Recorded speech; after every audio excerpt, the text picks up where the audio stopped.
Tonight's episode of Fireside is brought to you by Legends of Belize. Visit legendsofbelize.com to learn more.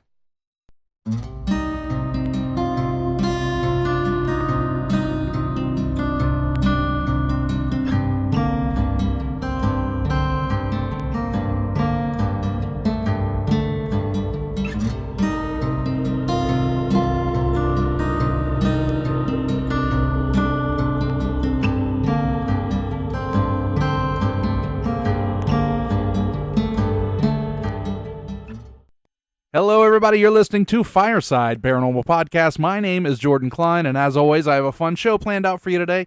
My guest tonight is author, investigator, and podcaster Eleanor Wagner. Before we get to her, though, we do have some announcements. Newsly is an audio app for iOS and Android. It picks up web articles about the most trending topics on the web at any given moment and reads them to you in a natural human voice. For the first time in the history of the internet, the entire web becomes listenable. Browse articles from topics you choose and start playing. Stop scrolling, start listening. You can follow any topic as specific as you'd like, from sports, science, to Bitcoin, or even the Kardashians. It'll find you the latest articles and read them to you aloud. They also have podcasts, so explore trending podcasts from over 50 countries. My show, Fireside Paranormal Podcast, is there too. Download and use Newsly for free now from www.newsly.me or from the link in the description, and use promo code FIRESIDE, where the eyes are ones. I'll also put that in the description, and you receive 1 month free premium subscriptions. You know, we recently set up our Patreon, so I want to make sure we get our name drop for this week. And today we are going to talk about Sound Barrier. He is a Twitch streamer. He plays games. He does music. Great musician.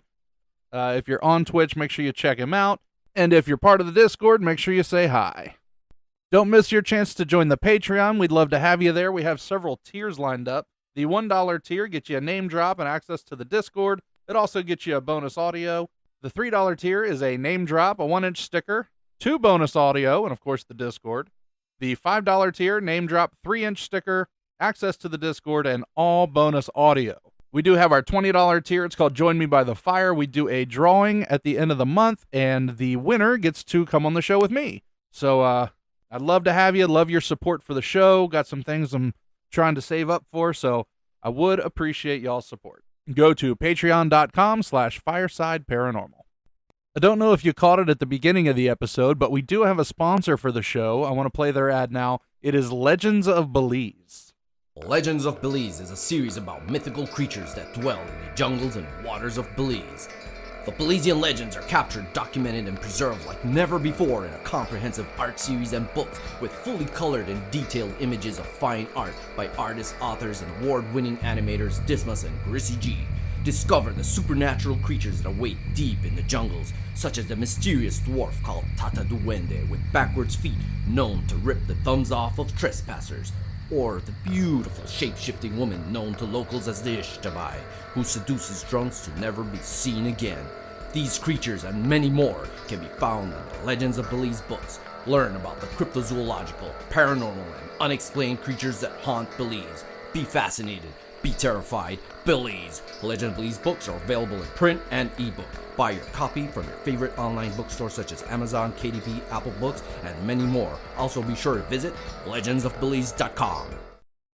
I'm very happy to partner up with them. They have some great stories of Belize and just history and folklore and cryptids. The entire culture, they love sharing it, and I will be having them on the show as well here soon.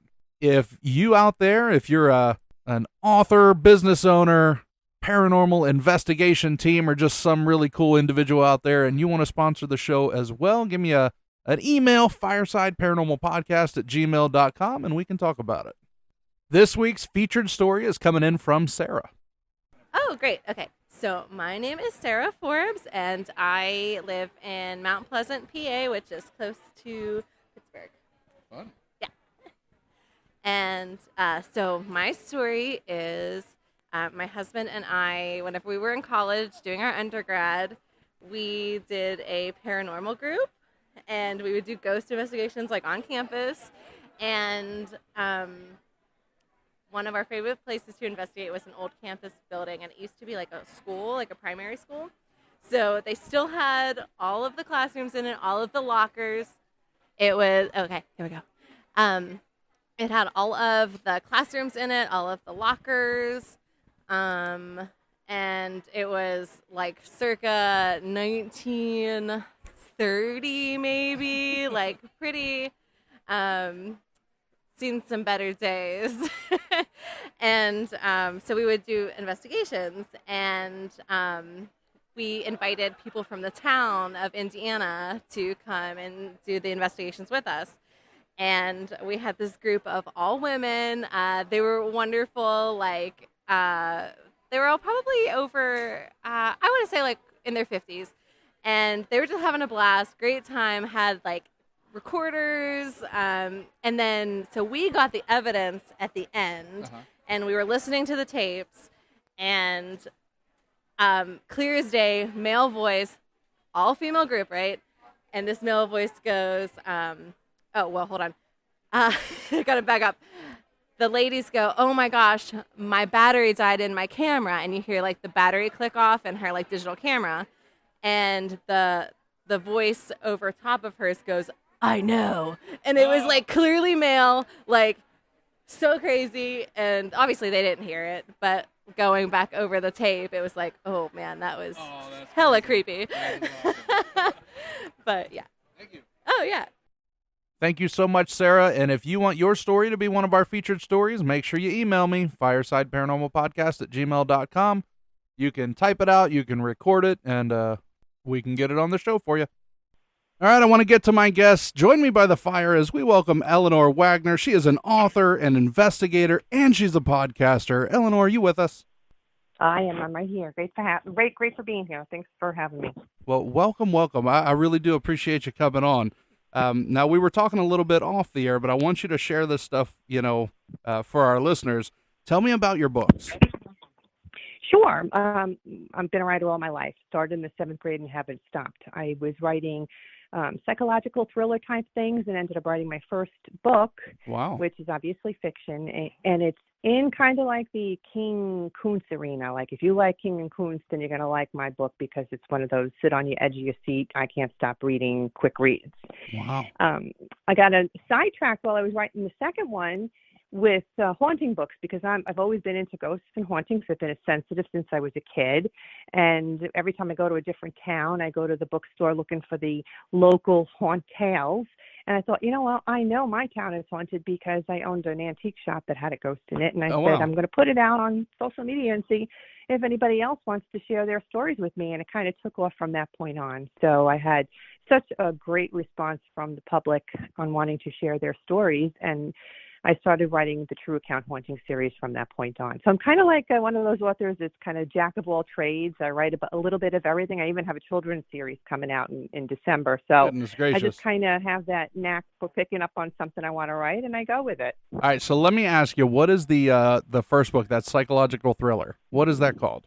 That one's called Dream a Little Dream, and it actually takes place in Sussex County. I'm all about history and preservation, so I like to talk about the towns and places that I visit and I live in. So it made sense to me to write that book in Sussex County. So it takes place in the county where I live. Well, that's neat. And when I was writing the hauntings books, obviously, they're Sussex County hauntings as well. But when I was pitching the idea to the public, people were coming out of the woodwork with stories in counties surrounding Sussex County. So I started compiling folders because I said, eventually these great stories are going to end up in a book. So last October, I published the county next to ours, which is Warren County. So I have Sussex County Hauntings and Other Strange Phenomena, Part 1 and 2. And then I have Warren County Hauntings and Other Strange Phenomena.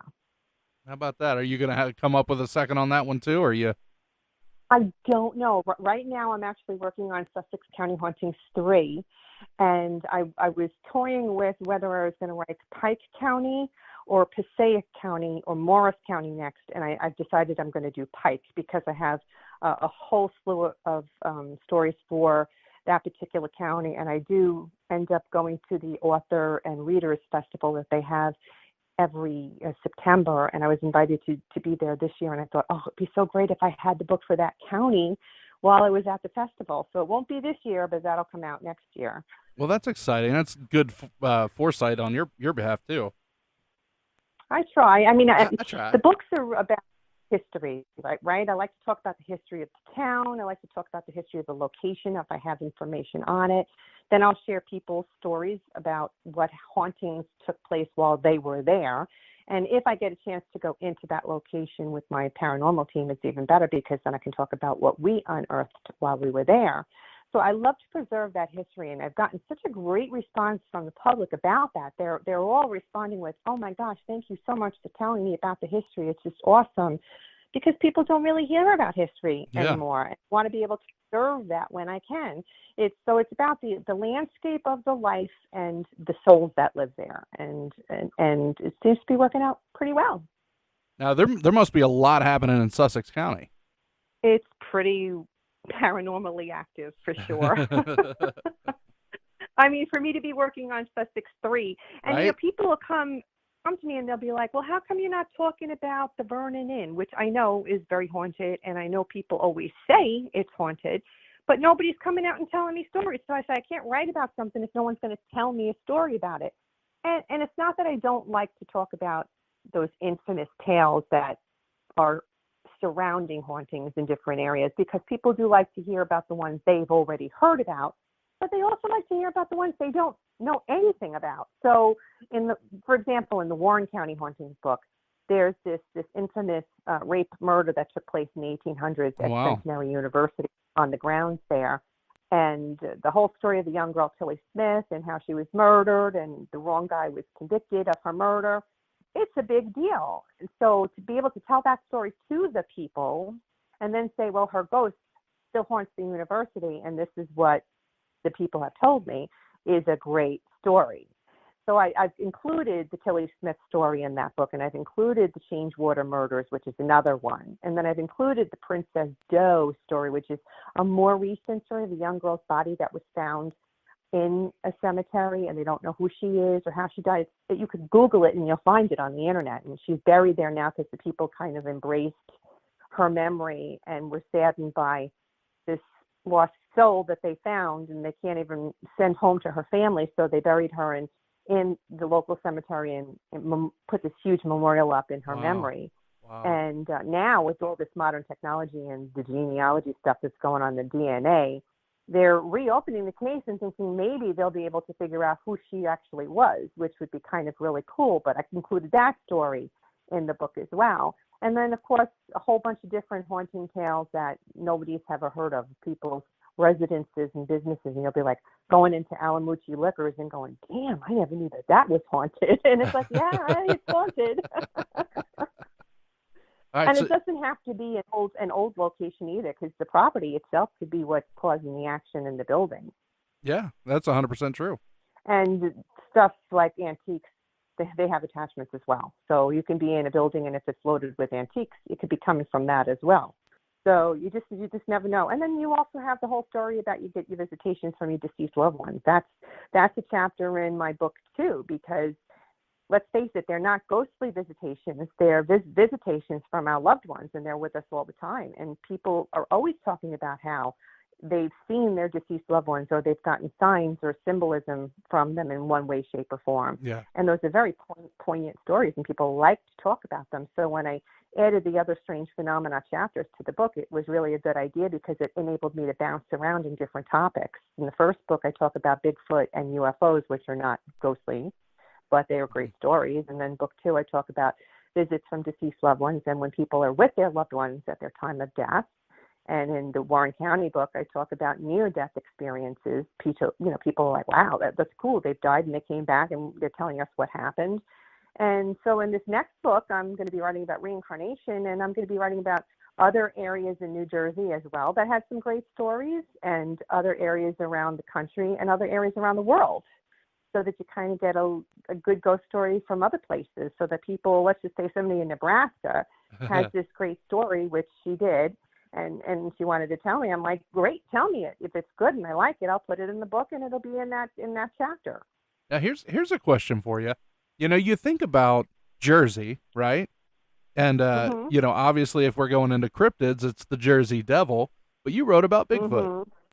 I wrote about Bigfoot because, and a lot of people in Jersey think they're one and the same. You're going to have a great division in that argument. You're going to have to say, you're going to have people say, no, they're not the same. The Jersey Devil is totally different from Bigfoot. But there are a lot of people that think they're one and the same. And in appearance as well. That's at least what my research has told me. Very interesting. And the people that have come to me with their stories have called it Bigfoot. No one has come to me and said, I've seen Red Eye. They said, I've seen Bigfoot. And the way they describe it is the way I've understood Bigfoot to look like. So it made sense for me to write Bigfoot as opposed to Red Eye. What is Red Eye?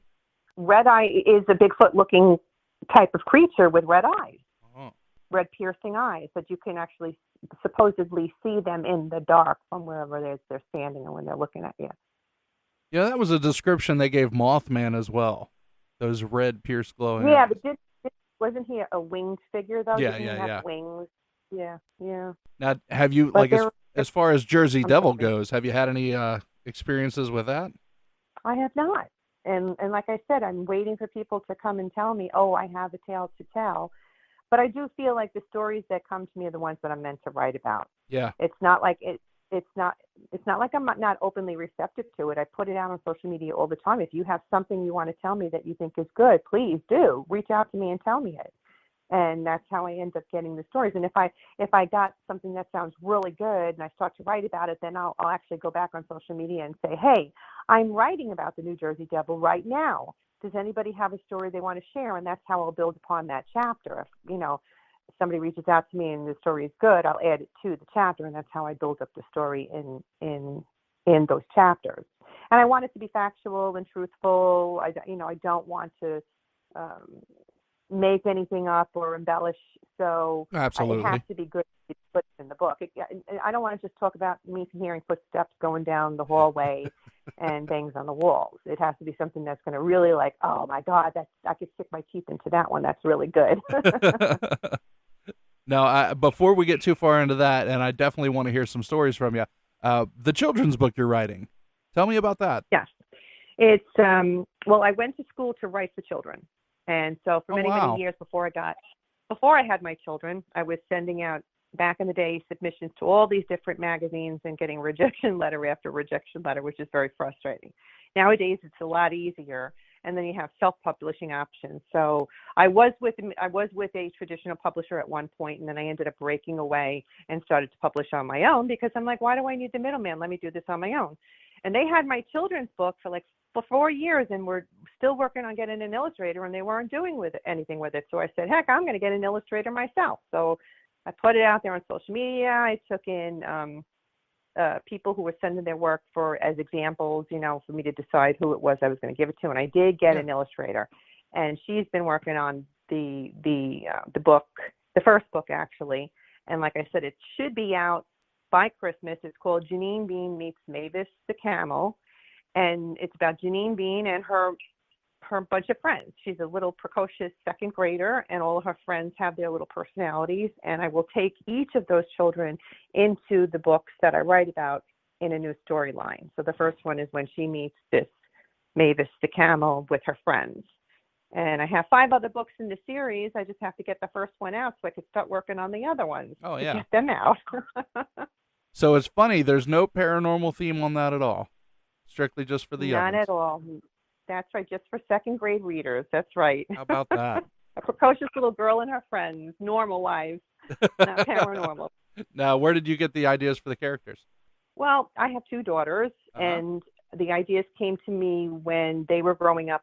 I would read to them every night. We'd pick a different book, a different story, and there were always groups of storylines that they would go for. There were certain books and certain characters and certain titles that they always wanted to read that they would get.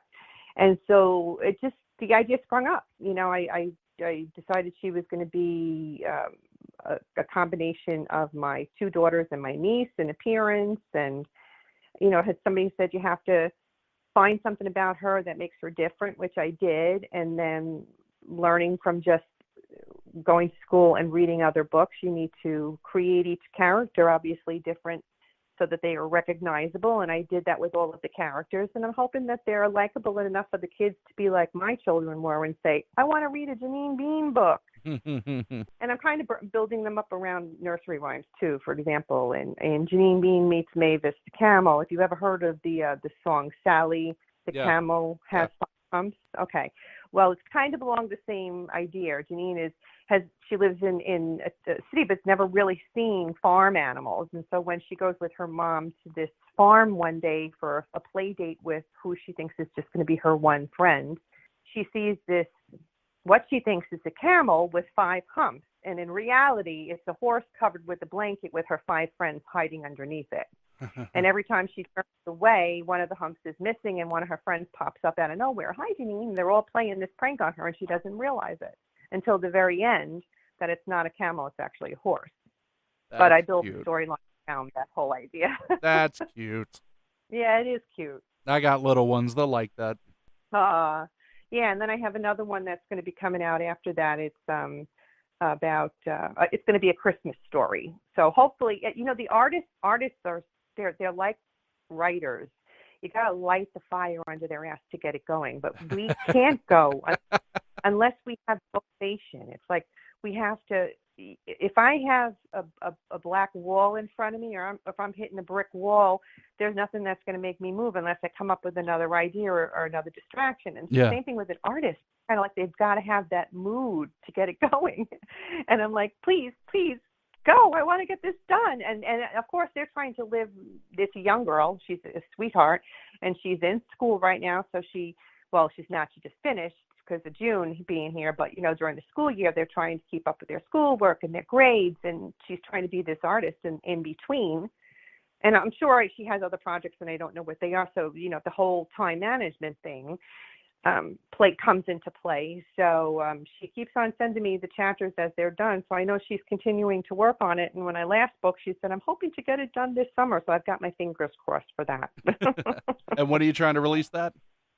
For Christmas. I would really love to do it for Christmas. Very cool. All right. So back into the spooky stories. What are some stories you can share with us from your books?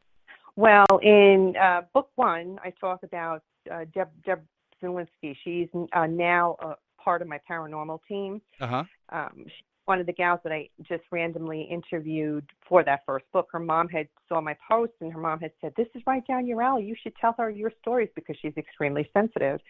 And so she reached out to me, one thing led to another, and she's a bundle of stories, let me tell you. I mean, I could write a book just around her stories, but I picked the ones that I liked the best, and those are the ones I've been using. And in that first book, she's a nurse in real life, and so she's worked a lot with geriatrics. She works with a lot of senior citizens, and over the years, she's been in a lot of assisted living homes and sees death regularly. And because of her sensitivity to it, she's even more receptive and susceptible to being, let's say, touched or embraced because they know she's that sensitive. They'll come to her.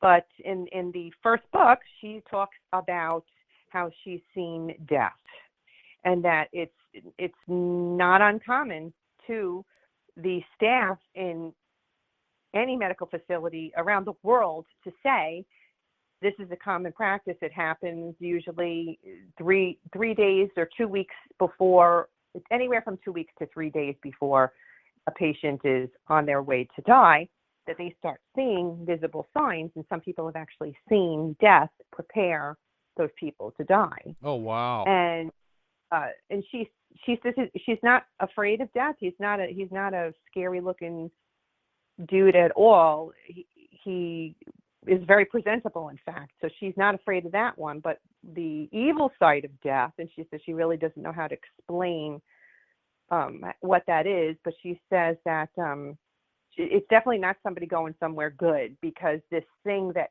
came for this one resident this one time that not only she saw, but 2 young women that work with her that are not sensitive. So they would be just an ordinary person that's either a believer or a believer, disbeliever, as I refer to them. Like, nothing's ever happened to me, so I don't believe it until it actually happens, and then they become believers, if you know what I'm talking about. Yeah. She's on shift with this one woman, and they were getting ready to get off shift, and another girl was getting ready to take the shift over. So the three of them were together when they see this creature thing, and it kind of looks like she described it as Nosferatu-like with limbs, branch-like limbs and red eyes, and it was hovering over this patient, this woman that lived in this assisted living place. And when they turned the light on into her room, it took off out the window and freaked all of them out. And the two women who were just ordinary, not sensitive related people were like hysterical crying. And one of them was on her knees praying, what the hell was that shit? And how they were drawn to it is they heard the resident screaming on the top of her head, help me, it's trying to kill me. And that's when they went into the room and turned on the light. And that's when they saw it. And that's how the whole thing transpired. Now, how big was it? Woman, about 7 feet tall. Oh. And this woman, this resident, was a nasty old lady. She was like she was rich, and she thought her shit didn't stink, and she used to really pick on everybody.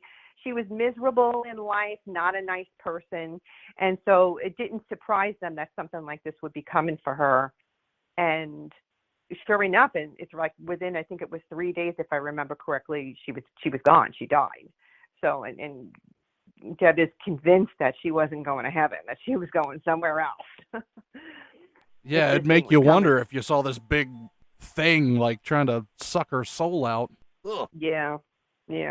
Now so she's a part of your group, right? The lady that saw it. Yeah, she is. She just recently moved to Florida, and she says, I'm starting the Lady Ghostbusters in Florida, but I'm supposed to be allowed to come back to New Jersey and join in on the paranormal investigations whenever I can. And I said, absolutely. And that's your group? Your group is called the Lady Ghostbusters? Yeah, it kind of stuck. I started calling it, because in the beginning, when we first started, we were a bunch of ladies, so I just said Lady Ghostbusters, and it stuck. But since then, I have 4 male members of the team that don't care that they're just paranormal investigators with the Lady Ghostbusters. No pride. They're just having fun. They are. That's cool. How long's your group been around? Since 2019. Okay, what kind of places have you checked out? Well, how it got started was I was writing that first book, and I had probably interviewed about 100 people, and I got a lot of things from referrals. Like one person referred me to another who referred me to another, and at one point I got referred to speak to this man who was the president of the Ogdensburg Sterling Hill mines in this area. And I was like, oh, I can't wait to talk to him. And I'm on the phone with him, and he's telling me about all this stuff that's going on in their buildings and in the mines. And he has some sensitive people on his crew, but, he's a scientist and he's not supposed to believe any of this stuff, but he can't explain why it's happening, blah, blah, blah. And I'm taking all these notes down. And then all of a sudden he says, you're welcome to bring your paranormal team to the mines and have an investigation if you want. And who's going to say no to that? But I didn't have a paranormal team. So here I am going, that's great. Thank you so much. I really appreciate it. And why don't we work out some dates for me to do that? And this is in my head, I'm going, I got to get this paranormal team together before I go, because who's not going to take the chance to go to these mines and be in we were there for 6 hours. It was the coolest experience. So when I arranged that, I ended up contacting a local group that I had done some work with, and I said, do a couple of you want to come with me? And they were like, yeah. So I got a couple of them.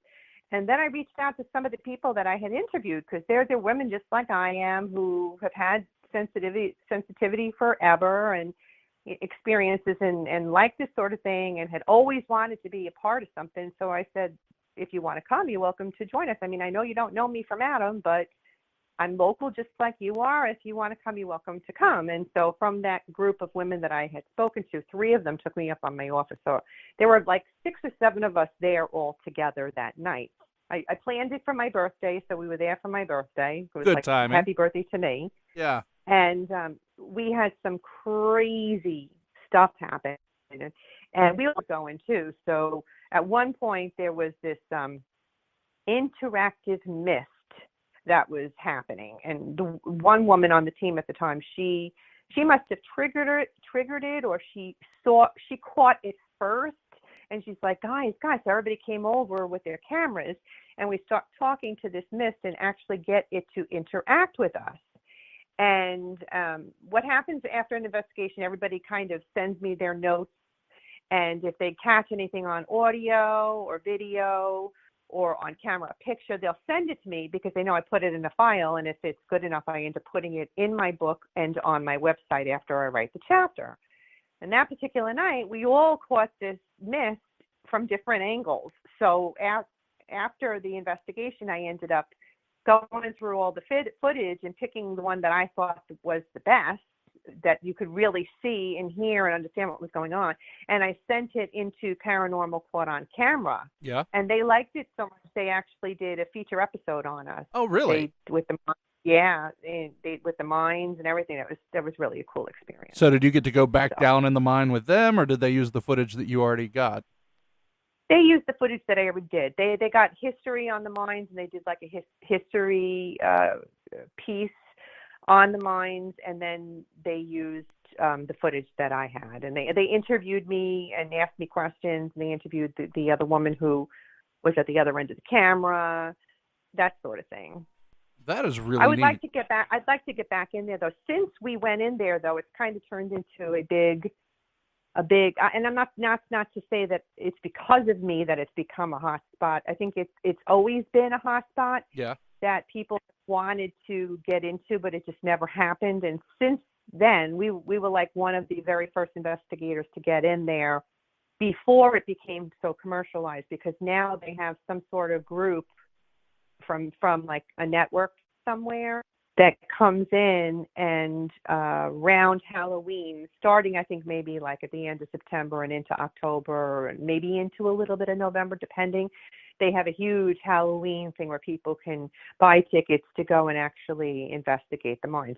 So it's more on an entertainment level kind of thing. It's supposed to be like a real paranormal investigation where people go just to, I guess, have the experience. And that's not to say they won't have anything happen, but it's very different than when you're just doing it on your own and it's all quiet down there and it's just your group, and it's different.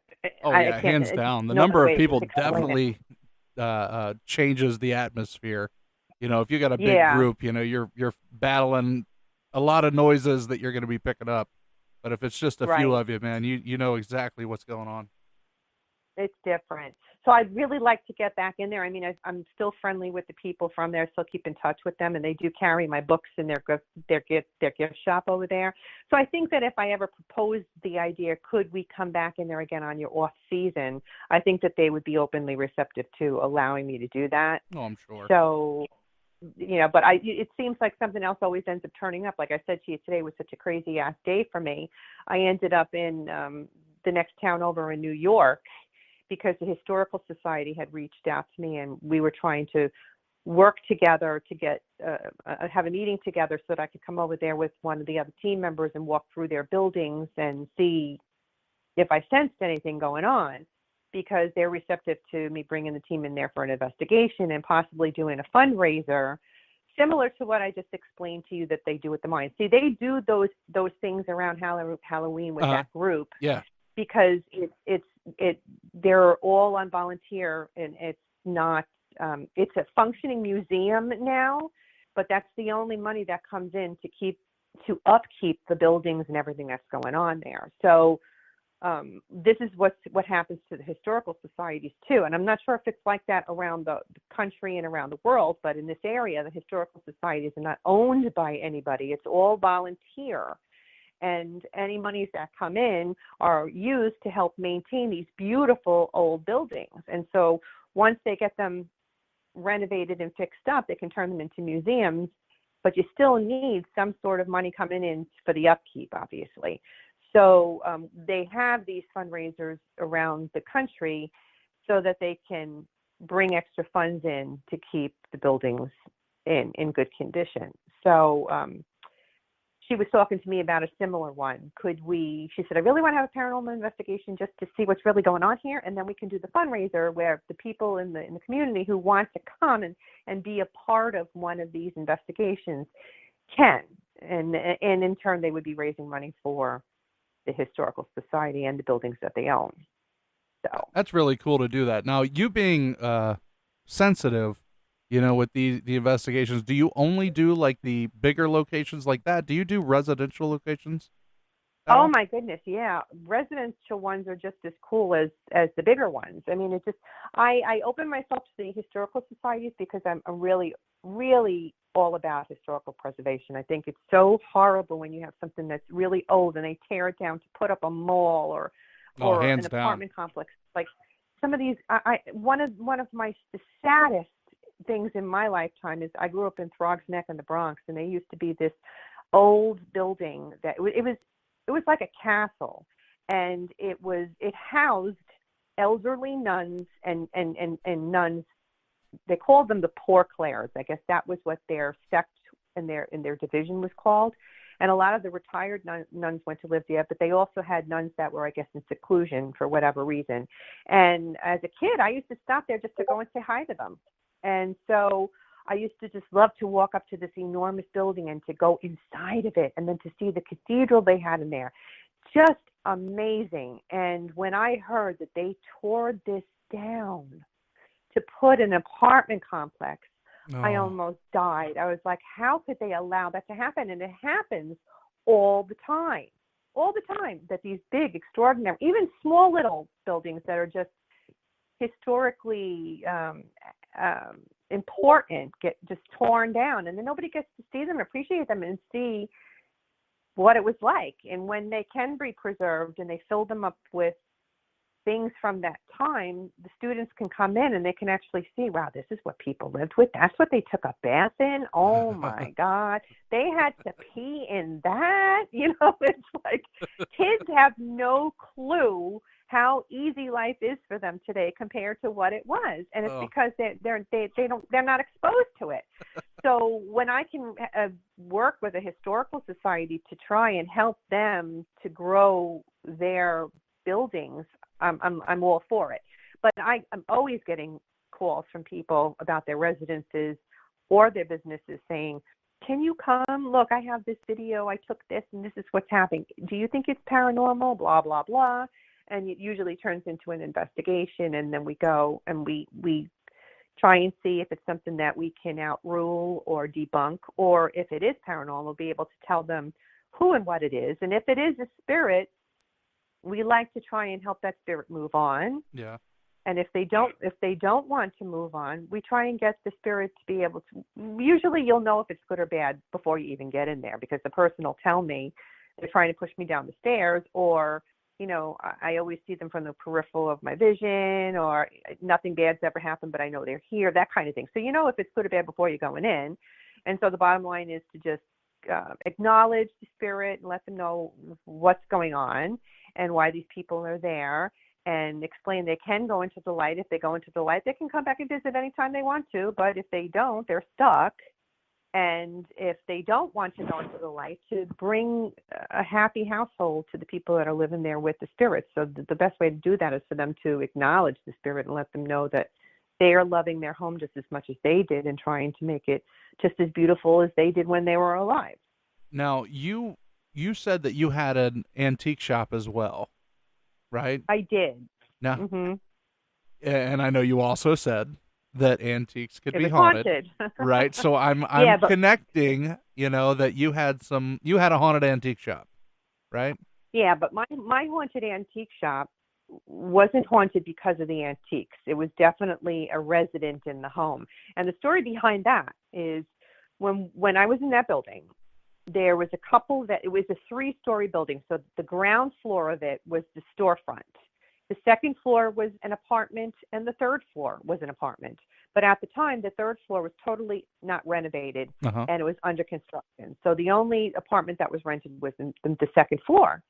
And when I would go in, the couple upstairs, her name was Rhonda and his name was Steve.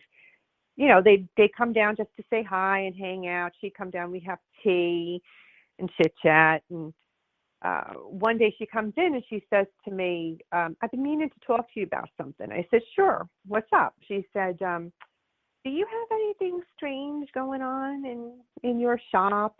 And so I knew where she was coming from, Yeah. because I had already seen the resident. And I had said, yeah, as a matter of fact, I do. And without really like spilling the beans, I kind of said a little old guy. And then she added to it. She said, yeah, with a top hat. And then I finished it off with a long trench like coat. And she's like, yeah. So we knew we were talking about the same guy. And she said, my husband Steve doesn't see him like I do, though. She says, he only sees him like a shadow. But she said, I could see a full-body apparition. I said, Wow. so can I. So I knew we were seeing the same thing. And then one day, a customer comes in, and she says, oh, I wanted to give this picture to you. I thought you would enjoy it and put it in a frame and put it behind your register. And I said, what's the picture of? She said, the outside of your building back in the 1800s. And I said, oh, my God, that's so cool. And she shows me the picture, and the little guy is standing in the front of the shop in the picture. So to me, I don't believe in coincidences. I feel like that was meant for – he was trying to tell me who he was. Even though I didn't get a name, I never was able to attach a name. Her showing me that picture with him standing out front told me that he was the proprietor because he was in the building with me. Was he wearing the coat and the top hat? He was. Oh, yep, come he was. on. And I actually have the picture in the first book, and I zoomed in on him so the reader could actually see who he was. But another story, though, when I was putting it out there on social media, I put the location in the social media post and said, does anybody have a story about this location? And people came out of the woodwork, and one couple said, yep, we live there. And when he told me the story, who did he have in his building was the same little old guy, which was like, okay, there's another one. There's another person who sees the little old man like I did. And you want to hear something funny, though, about that building. The building has two sides to it. The one side that I was on had that one storefront with the two apartments up. But the attached part to the other side had another storefront and two apartments up. And, they had totally different ghosts in that one. Really? Totally and different. it being the same, like, connected building? Yeah, they had totally different ghosts in that side. So, in fact, one of them in the next door, it was called the Potbelly Deli at one point, and I guess the spirits, I guess the spirits liked the owners of the Potbelly Deli because they never gave them a hard time when they were in there, and they were in there for a lot of years before they shut down, and the building was empty for a while, and well, you know how that happens with storefronts, and at one point, a woman had opened up like a bakery kind of thing. And I guess they did not like her. And from what I've heard, she maybe wasn't such a good baker at all because apparently people saw her going into like the local supermarket and buying baked goods and bringing them back to her shop and selling them in there. So I thought that, maybe the spirits didn't like her lying like that. You know what I mean? But apparently the spirits gave her a really hard time and would like wreck the building on her and scare the workers into quitting. And she didn't last in that building very, very long. And another one of the ghosts in there is actually a Civil War soldier. And people have gone into, when it was the Potbelly Deli, they'd be sitting there having their lunch thinking that the guy that was sitting there was in a reenactment kind of uniform for some kind of play because the theater is right next door.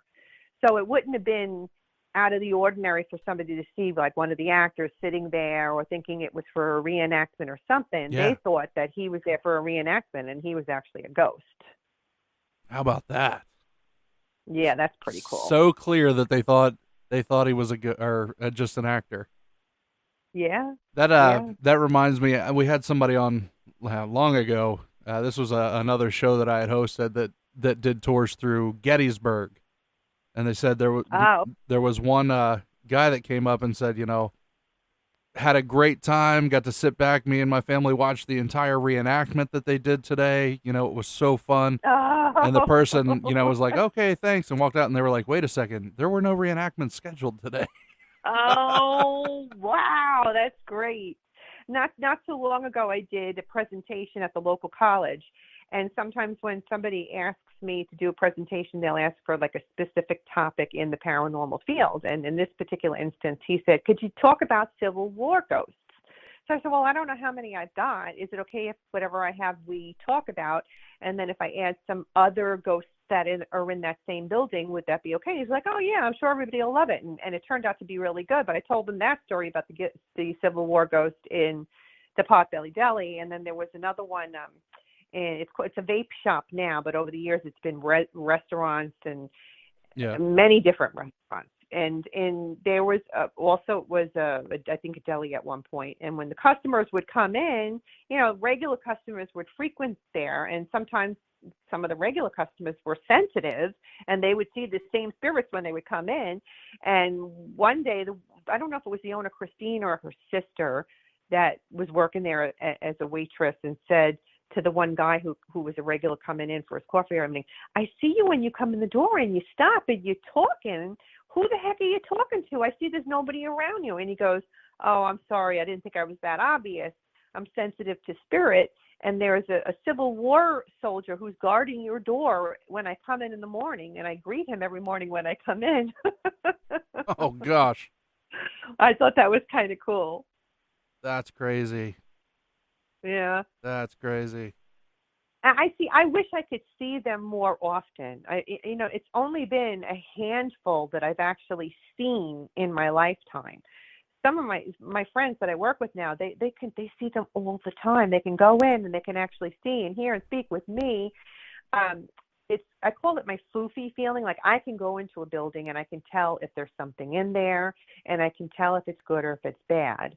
And if I want to communicate with it, unless it shows itself to me, I've got to actually pull out my pendulum or pull out my dowsing rods and sit there and try and communicate with them that way to get them to respond to questions that are yes and no answers, which is fun. But I think I'd like it more if I could actually see them myself and feel like I was having an actual conversation one-on-one. I feel like I'm always talking to the air and explaining to them why we're there and the equipment that we're using and how they can use it to get messages to me. Like when the mediums are with us, they'll just spew it out. Oh, they want to do this. Oh, their name is this. And oh, this, that, and the other thing. And I'll be like, damn, I wish that was me. It stinks having to be a normie. I know. Sheesh. Now, you are a podcaster as well, so let's talk about, you have 2 shows, correct? I do. Yes, I do. The first one came out in September of last year. A friend planted the seed in my head. She was like, you should start a podcast. So I was like, well, why don't we do it together? She goes, I don't have any time to do that. She said, but you really should. I think it would work out good. And she planted the seed, and I was like, I think I might like that. And, anything that's exposure is always good exposure. And it helps me to meet people that could eventually lead to more stories that ends up in chapters. I mean, I'm always looking about the bigger picture. So I said, well, let me see if I can pick some people's brains that are in the podcasting industry and see if I can get a handle on this. And I spoke to Mark Johnson at the Paranormal UK at the time, and he was such a bundle of information, such a great help. I mean, he helped me with the equipment before I ordered it, and told me how to put it all together. And when I was messing with it and couldn't figure it out, he talked me through it. He was really, really great. And one day he goes, yeah, my show, my station, I think is how he referred to it, is always looking for new shows. And I'm like, really?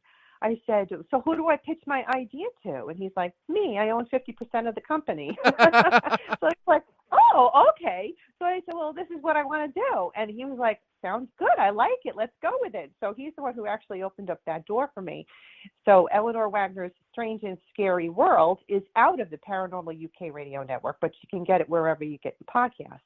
And on that show, I talk about everything strange and scary. So I've had people, ordinary people like you and I, come on and say, I've had all these things happen to me because I'm sensitive, and I got these great stories from all over, and UFO stories, and people are talking about reincarnation, and some are talking about Bigfoot. And so I've got a happy mix of things going on that one.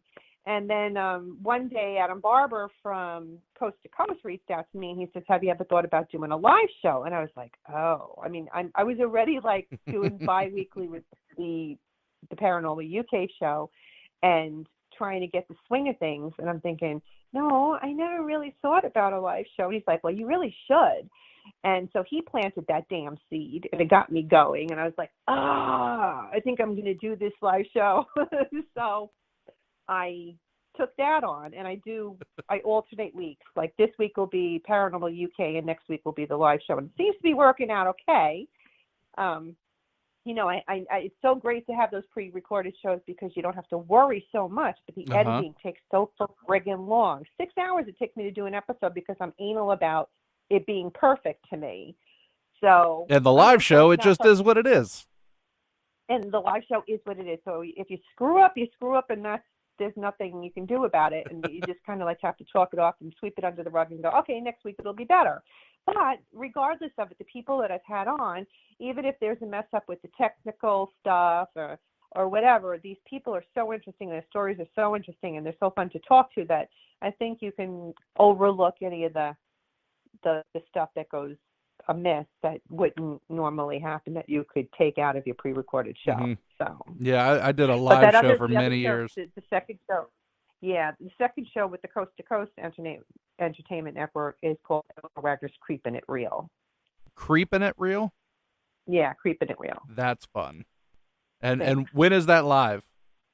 That happens bi-weeklies on Thursdays at 8 p.m. and you can get it right through the Coast to Coast Entertainment Network, or you can get it through my Ghostly page because he uses the page to stream out of.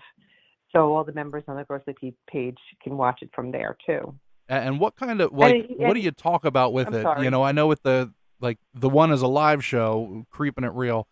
Like, do you have guests come on? Do you just kind of talk about the stories that you've heard that week? How he pitched the idea to me was, did you ever think about doing a paranormal show live? And I was like, no, I hadn't. And so he kind of left it free reign for me to do what I wanted. So I'm still feeling everything out. But at this point, what I've been doing is I've been having paranormal groups or members of paranormal groups on the show. And when they come on the show, we talk about some of the investigations that they've been on and the cool stories that they have to share that people would like watch a paranormal show on TV. They'll talk about what's happened to them. And if they have some footage, whether it be audio footage or video footage or photographs, they bring them onto the show and the techie guy will bring them up while we're talking. And that's what I've been doing. I've been interviewing them about their investigation. So that's neat. where I'm at right now. And every now and again, I'll have like a fan send in a photo. I think this is paranormal. And so I'll put it on the show and I'll say, what do you think? And ask the expert their opinion or some sort of photograph of something, or if they're talking about an investigation, like just recently there was Mark Johnson came on and he was talking about the Red Mill, which is something that he had done an investigation on several years ago. He did several investigations there.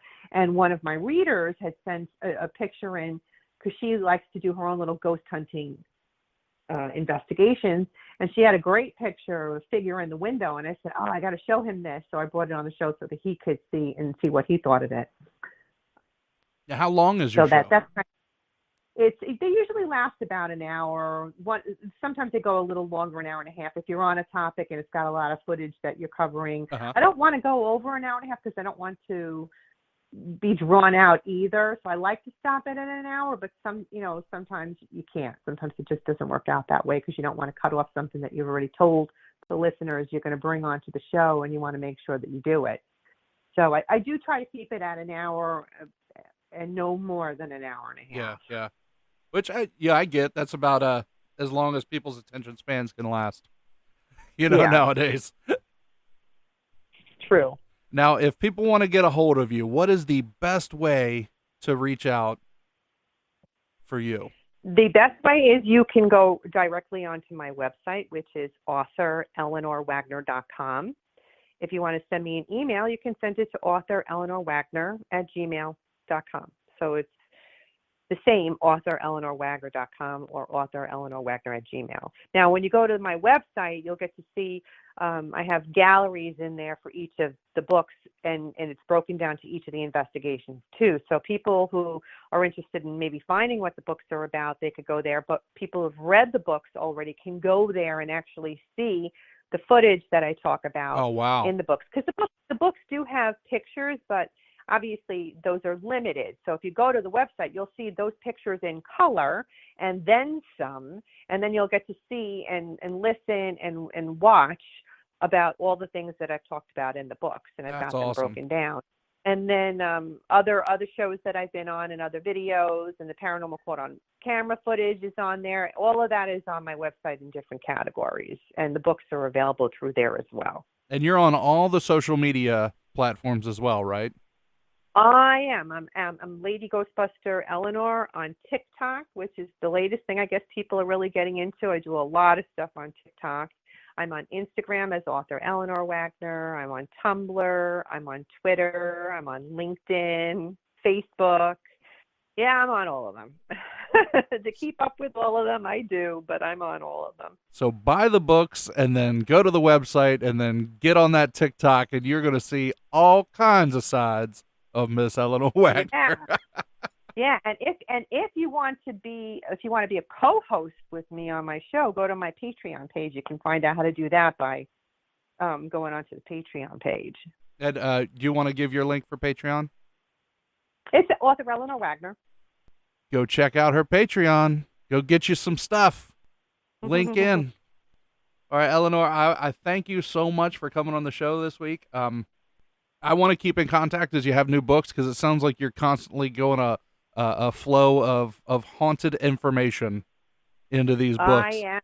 So I want to keep contact with you, and that way, when new books come out, we have you back on. You can tell us some of the stories. I think that would be a lot of fun. I would love that. Thank you so much for having me tonight. All right. You have a good night, ma'am. You as well. Bye. And with that, the fire is out. I want to thank you so much, Eleanor Wagner. I want to thank all of you for listening each week. I really do appreciate you all. If you haven't got a chance to connect with me online, make sure you do so. Fireside Paranormal Hub on Facebook. I'm on Instagram, Twitter, TikTok, and Patreon. So patreon.com/Fireside Paranormal if you want to get involved with that. The Twitter handle is @FiresideParapod, PARAPOD. And our webpage is firesideparanormal.com. You can get all the sweet, sweet Fireside merch that deep down you really deserve. So until next week, everybody, don't be afraid, only believe.